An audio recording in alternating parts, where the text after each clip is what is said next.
Fl-aħħar sigħat fiequ 38 persuna oħra mill-coronavirus u feġġew 33 każ minn fost 1804 testijiet.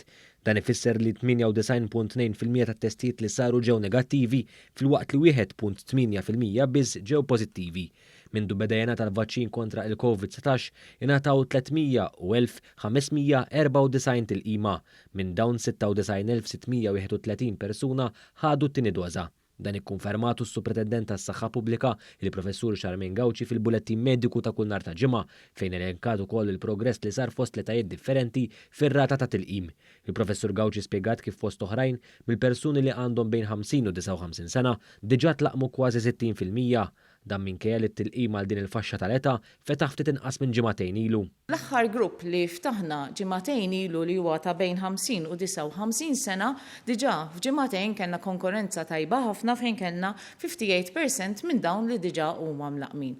Ir-rata ta' tilqim fost etajiet oħra hija ta' 93% għal dawk li għandhom aktar minn 85 sena, 89% għal dawk li għandhom aktar minn 80 sena, 90% għal dawk li għandhom aktar minn 70 sena u aktar minn 85% għal dawk li għandhom aktar minn 60 sena. Il-Professur Gauci spjegat ukoll kif bħalissa l-medja ta' każijiet pożittivi kuljum hija ta' 38 każ u r-rata ta' każijiet pożittivi hija ta' 2.1%. 67% tal-każijiet pożittivi kollha huma tal-varjant Ingliż. Dan filwaqt li bħalissa f'pajjiżna għandna 4 każijiet tal-varjant mill-Afrika t'isfel u 3 każijiet tal-varjant Brażiljan.